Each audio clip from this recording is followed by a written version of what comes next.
Almost everyone has used a ladder at one time or another.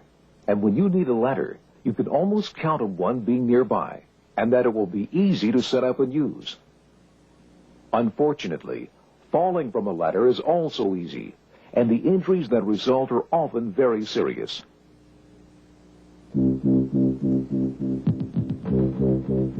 In fact, over 40,000 deaths and disabling injuries result from ladder falls each year in the United States alone. The danger of falling from a ladder is very real, and no one should ever take working with ladders for granted.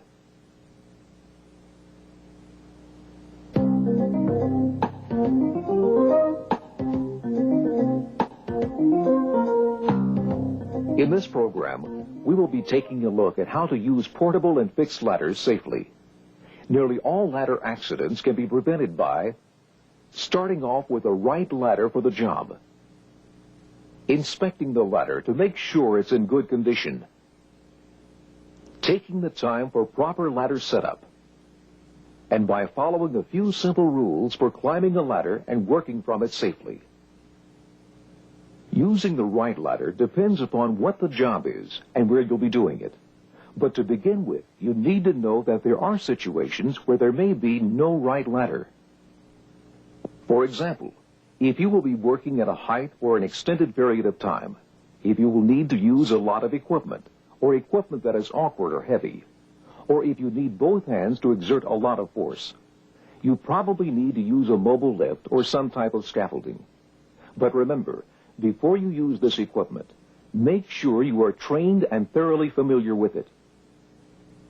And in situations where you cannot get a stable, firm base of support for a ladder, do not use one. You'll have to find some other way to get the job done. For those jobs where you can use a ladder, the support available for the ladder is usually the key factor in using the right one.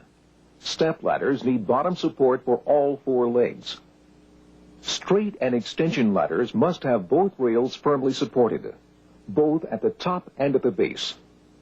If only one top rail can be fully supported, you may be able to find a single support attachment for the ladder, or you might have on hand a ladder designed for single top support use. If you cannot get the required top support for a straight or extension ladder, you will need to use a self-supporting ladder, like a step ladder or a mobile ladder stand. Another factor to consider is what you will be using the ladder for. If you need to simply climb to the next working level, it's best to use a ladder stand with rails, a straight ladder, or an extension ladder. Many accidents happen when someone tries to climb from a step ladder to a working surface or vice versa. As you leave the ladder, your trailing foot tends to push sideways against the ladder with a lot of force, often enough to cause the ladder to wobble, and sometimes enough to topple the ladder. For many quick jobs, it is perfectly okay to work from a common step ladder or extension ladder. But for jobs that are more involved, use a platform ladder or ladder stand if one is available. They give you a larger, more stable work platform. Now, there are very specific situations when using the right ladder means choosing a ladder made from specific materials. If you will be working with or near live electrical circuits, avoid using a metal ladder, even if you are just changing a light bulb. And don't forget, a wooden ladder which is wet can be just as dangerous as a metal ladder. If you will be using a ladder where strong chemicals are present, a wooden ladder is the safest choice. Aluminum ladders may be damaged by corrosives, fiberglass ladders by solvents. Using the right ladder always means making certain it is the correct length. Exactly how much ladder you need depends on what kind of ladder you are using and what you are using it for. If you are using a ladder to climb to another level, it must extend 3 feet beyond the upper supporting surface, unless special provisions have been made for something else to grasp and steady yourself. If you will be working from a step ladder, it must be long enough to let you reach the work without climbing higher than the second step from the top. On a straight or extension ladder, You must be able to reach where you need to without going higher than the third rung from the top. The point is, you should make sure you are taking enough ladder out to the job with you. On the other hand, you want to avoid taking way too much ladder. You will only make the job of transporting and setting up the ladder harder, and possibly more hazardous. Ladders which are far too long may put you out of easy reach of the work once the ladder is set up. Any ladder has to be strong enough. Before you use any portable ladder, make sure its rated capacity is enough to support you and whatever you take up with you.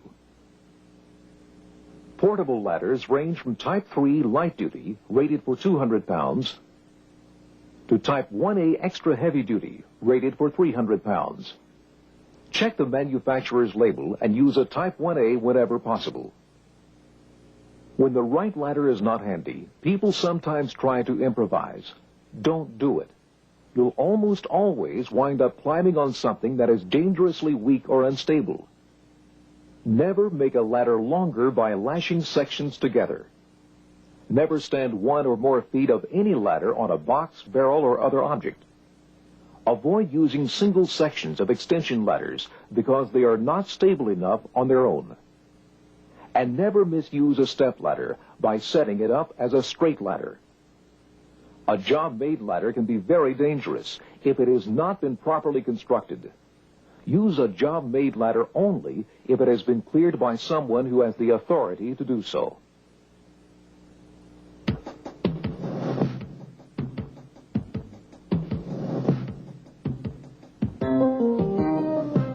Unfortunately, any ladder can weaken and fail. Rungs break. Hardware loosens. A brace gives way. It happens far more frequently than you might think. You should always inspect a ladder before you use it. Wooden ladders should never be painted or coated with anything that prevents you from spotting flaws. Inspect a step ladder's side rails and steps. You should never use a ladder if any of the steps or side rails is bowed or cracked. And if you find any corrosion that might have weakened a metal part, do not use the ladder. Check all connections between steps and side rails. There should be no looseness and no damaged or missing screws, bolts, rivets, or other hardware. The bracing on the back of the ladder must be in good condition in order to maintain ladder stability and strength. Both spreaders must be straight and firmly attached. Make sure they lock securely in the open position. If any of the feet have slip-resistant pads, all 4 should have them. Take a second to check the pads to see they're not loose or worn out. While you are performing the inspection, make sure the ladder is free of grease, oil, or any other material that might cause you or the ladder to slip. Portable straight ladders and extension ladders have similar things to look for. You must make sure the side rails, rungs, and hardware are tight and in perfect shape. Straight and extension ladders must have slip-resistant safety feet. Make sure they are in good condition. If the ladder has adjustable feet, be certain they are not jammed in a position that will prevent the ladder from being set up properly. If the top ends of an aluminum straight ladder or extension ladder are not rounded, they should be protected by plastic end caps. These must be there to protect you and any surface the ladder rests on. Extension ladders require a little more effort to inspect, but take the time. Test the rung locks and springs before the ladder is erected to make sure the mechanism works and that the ladder has been assembled properly. The rung locks will not engage if the ladder has been misassembled. Work the rope and pulley to be sure they move freely and that no parts are loose, worn, or broken. Don't trust a ladder you haven't inspected, and never try to make do with a ladder that may fail you. If a ladder has a problem, follow your company's procedure for fixing the problem or taking the ladder out of service. Correct storage will prevent some of the problems that turn up on inspections. A ladder should be clean and dry before you put it away. Keep metal parts like springs and hinges well lubricated.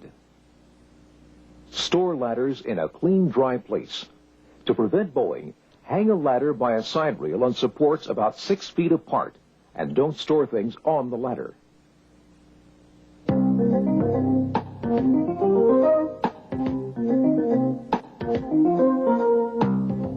Many people hurt themselves because they do not realize that proper ladder setup is always a part of any job involving a ladder. The fact is, no matter how quickly a job can be done, there's always time to fall. Setting up a ladder begins with getting it out to the job site. You can probably carry it by yourself if the ladder is no more than 8 feet long, and if it can be carried with one hand. Hold it by one of its side rails so the ladder's front is slightly higher than the back, and its weight is balanced. And when you are changing direction, make certain the ends of the ladder won't hit anything as they swing. Do not carry a ladder vertically. Not only is it harder to control, but you have to divide your time between watching your footing and keeping an eye out for hazards overhead, like electrical lines. If the ladder is too heavy or too long to handle comfortably, get someone to help. It's very easy to injure your back if you have to strain to get a job done. Raising a straight or extension ladder is often a two-person job.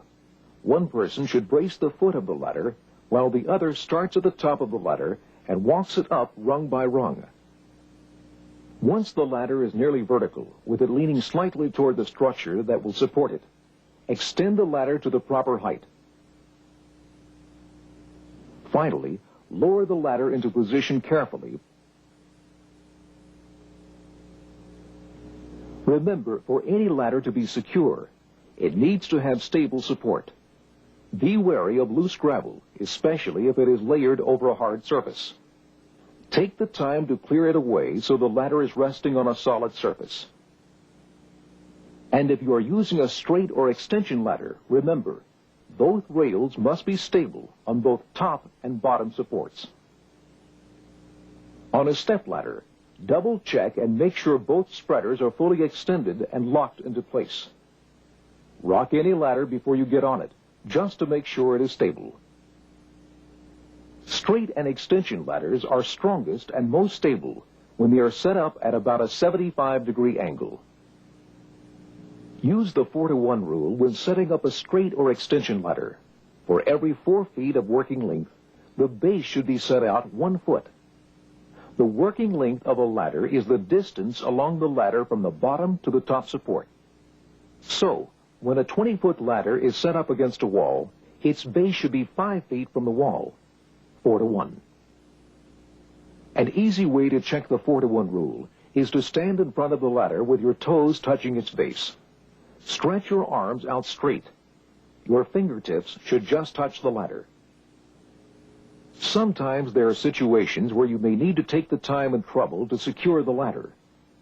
If you are going to work from a ladder for any extended period, if you will be climbing it repeatedly, or if the ladder will be left in place unattended, it's a good idea to block the feet and tie the ladder off at the top whenever possible. If the ladder is near any type of traffic, you need to be sure that no one can bump into the ladder or knock it over. Secure the ladder or barricade the area. Doors which can open into a ladder pose a very common threat. Make sure doors are locked and under your control whenever possible, or at the very least barricaded. Do not rely on just a sign posted on the door to keep you safe. If you will be working from the ladder, there is more to ladder placement than just making sure the ladder won't tip. You need to set the ladder up so that you can reach the work without putting yourself in a position where you might lose your balance. You should never have to stretch sideways far enough to put your belt buckle outside the side rail. And you should never be forced to twist backwards in order to get the job done.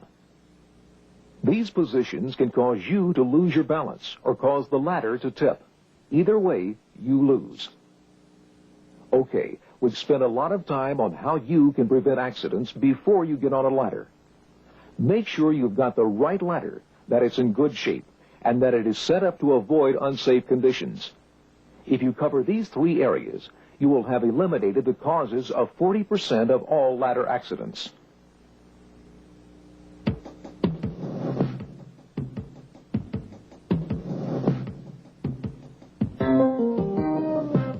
Now let's talk about how to eliminate the accidents that happen to people while climbing and working from ladders. Probably the single most important thing you can do to ensure your safety while climbing a ladder is to use both hands. Tools and materials should be securely attached to your belt or hoisted up, not hand-carried, because you need both hands free to grasp the ladder. Before you take the first step, check the bottom of your shoes to make sure they aren't slippery. You need as much traction as you can get when you are on the ladder. While you are climbing, climb deliberately and not too fast. Always maintain one firm handhold while you reach for the next. As we've already said, don't climb higher than the third rung on a straight ladder or extension ladder, and no higher than the second step from the top of a step ladder. Be especially alert and deliberate when getting on and off a ladder. That's where a lot of people get hurt. Obviously, any misstep at the top of a ladder can result in a serious fall. But accidents happen at the bottom as well. Before you step off, always check the ground for anything that might cause you to stumble and twist an ankle. In most situations, always climb alone. Few ladders are designed for more than one person at a time, and most of these are fixed ladders. The combined weight and motion of more than one climber can cause a ladder to shake, twist, or even break. When working from a ladder, remember the rules. Never twist backwards. Don't try to reach too high. And keep your belt buckle within the rails. Be extremely careful in any situation where an object like a tool might slip and throw you off balance. It's a good idea to keep one hand in firm contact with the ladder whenever possible. Now, if you climb a ladder and find that it's not positioned to let you work safely, don't overreach. And don't try to move the ladder while you're on it. Always climb down and move the ladder, even if it takes longer than doing the job itself. Most of what we've said about climbing a portable ladder also applies to fixed ladders. However, you may be required to wear a climbing safety device attached to the fixed ladder. Before you climb, slide the carrier up and down to make sure it slides smoothly on the cable or rail. Then give it a sharp pull to make sure the braking mechanism works. If you have any questions about using the device, ask. Ladder inspection must be done as you climb. Look ahead for loose parts, broken anchor points, and corrosion. Since fixed ladders are often quite high, it's important to rest when you need to. Every time you use a ladder, no matter how high you're climbing or how long you'll be up there, think about what you are doing and make the time to do it safely. Be sure you've got the right ladder.